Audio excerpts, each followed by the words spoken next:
Imagine standing at the check-in counter, wearing your cutest airport outfit, holding a passport, ready to jet off to Bali, only to watch the agent frown, type something on the keyboard, and say, "I'm sorry, ma'am. This ticket has been reported as purchased with stolen funds. Security is on their way." That is exactly what happened to my sister, Bella, 3 hours ago. She thought she was going on a spiritual awakening trip. She thought she was going to find herself on a beach. Instead, she found out that you don't mess with a bride-to-be's bank account. But before I tell you about the hysterical, screaming voicemail she just left me from the airport police station, we need to talk about the $50,000. And more importantly, we need to talk about the absolute audacity of the golden child. I'm getting married in 3 months, or I was getting married. Now, I'm mostly just focusing on not going to prison for murder. My fiancé, Dave, and I have been saving for this wedding for 4 years. And I don't mean putting away a little extra cash. I mean, we lived like monks. We didn't go out to eat. We drove cars that sounded like lawnmowers. We picked up extra shifts on weekends. I started a side hustle walking dogs at 5 a.m. in the freezing rain. Why? Because we didn't want debt. We wanted one perfect day to celebrate with our families. And then we wanted to buy a house. The goal was $50,000. It covered the venue, the catering, the dress, and the down payment on a small starter home. Last week, we finally hit the number. $50,000. I was sitting in a high-yield savings account. It felt like we had climbed Everest. I remember looking at the balance on my phone and crying. I actually cried tears of relief. Now, here is where I made the mistake that almost ruined my life. Years ago, when I was in college, my parents set up a joint account for me and my sister, Bella. It was for emergencies. Over time, I took over the account, used it for my savings, and honestly, I forgot Bella's name was still technically on it. She never used it. She didn't even know the password, or so I thought. Bella is a piece of work. She's 2 years younger than me, but she acts like she's 12. She's one of those people who calls herself a free spirit, which is just code for unemployed and irresponsible. She bounces from crisis to crisis, usually funded by my parents. Last Tuesday, Bella called me. She was crying, like hyperventilating crying. "I can't take it anymore," she sobbed. "My aura is so dark, sis. I'm depressed. The city is suffocating me. I need to get out. I need to go to Bali for a month to do this yoga retreat. It's an emergency." I rolled my eyes. "Bella, going on vacation isn't an emergency. Just take a bath and burn some sage." "You don't understand," she screamed. "It's a mental health crisis. I need $50,000 for the retreat and the first-class flights and the villa." I laughed. I literally laughed out loud. 50 grand? Bella, I'm getting married in 12 weeks. I don't have 50 grand for your yoga trip. I have 50 grand for my wedding and my house. "You're so selfish," she yelled. "So you care more about a party than your own sister's well-being. You have the money sitting there. I saw the statement on Mom's counter." Ah, so that's how she knew. "No," I said firmly. "Ask Mom and Dad if you want to go to Bali." "They said no," she whimpered. "Well, there's your answer. Go get a job, Bella." I hung up. I thought that was the end of it. Reader, that was not the end of it. Yesterday morning, I woke up to a notification from my bank app. You know that specific ding that usually means a direct deposit hit? I grabbed my phone, expecting to see my paycheck. Instead, I saw a withdrawal alert. Transfer to external account, minus $50,000. Balance, $12.42. My blood turned to ice. My vision actually blurred. I felt like I was falling. I logged in. The money had been transferred to an account named Isabella, Wells Fargo. She did it. She actually did it. She went into the branch, since her name was technically still on the account from 10 years ago, and she drained it. She took every single penny, the flowers, the food, the house, my dress, all of it. I called her. Straight to voicemail. I called my parents. Mom, I was screaming. Bella stole the wedding money. She took the 50 grand. My mom sighed, a long, tired sigh. Honey, calm down. Bella called us. She was in a really bad place. She said you guys talked about it, and she borrowed it for her retreat. Borrowed? I shrieked. I told her no. She stole it. Well, my dad chimed in on the speakerphone. She's already booked the flights and the villa. It's non-refundable, sweetie. Look, we can't have her lose that money. Maybe you can postpone the wedding? Bella really needs this healing. I froze. My own parents were asking me to cancel my wedding so their golden child could go do downward dog on a beach in Indonesia. You have got to be kidding me, I whispered. She stole $50,000. That is a felony. I'm calling the police.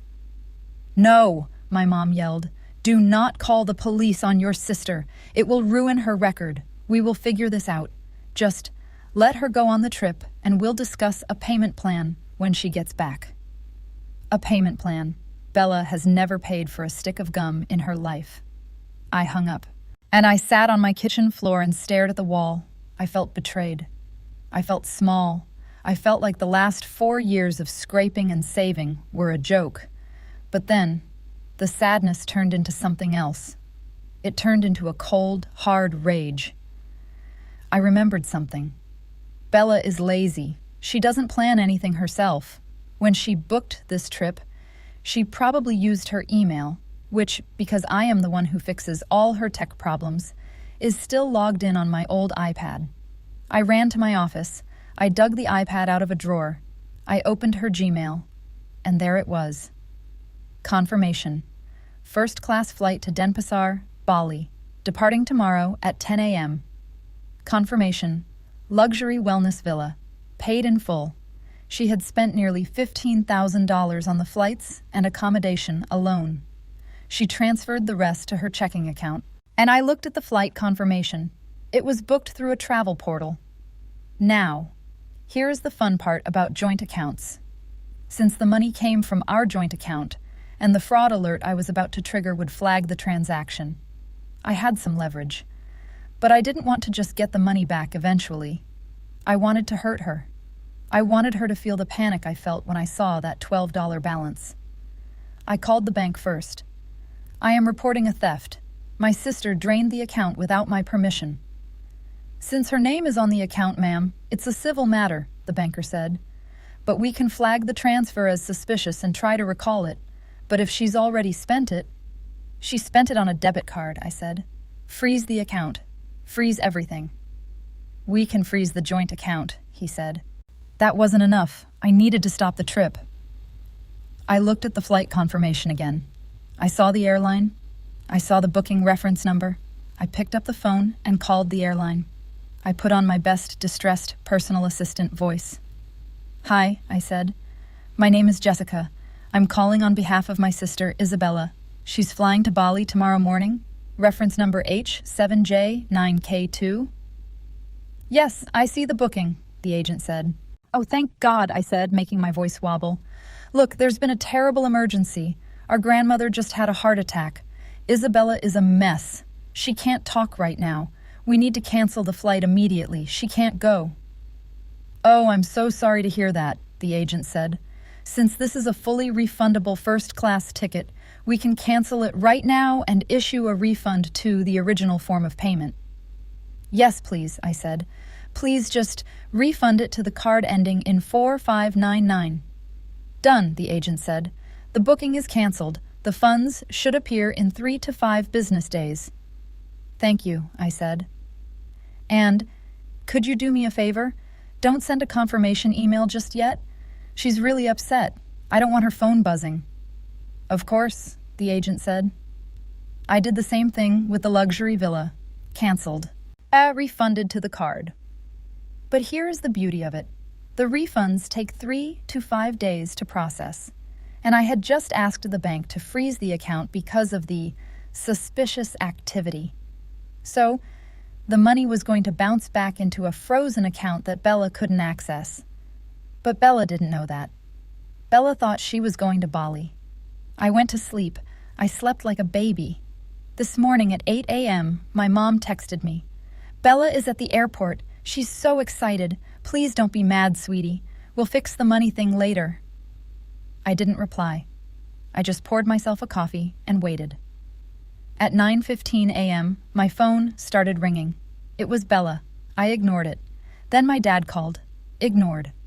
Then came the voicemail notification. I pressed play, put it on speaker, and listened to the symphony of consequences. Jessica! Well, what did you do? I'm at the gate. They won't let me on the plane.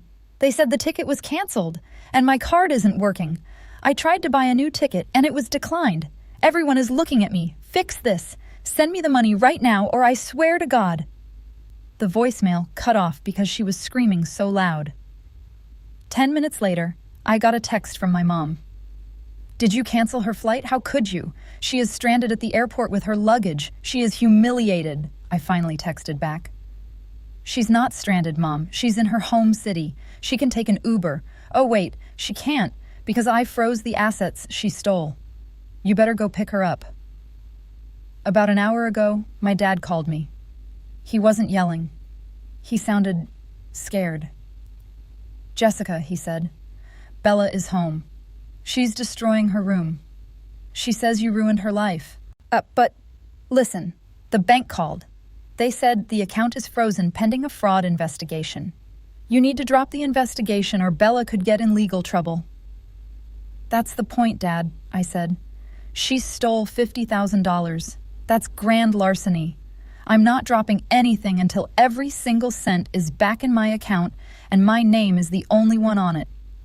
She's your sister, he pleaded. And I'm your daughter, I said.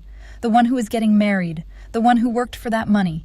You made your choice when you told me to postpone my wedding for her vacation. Now, I'm making mine.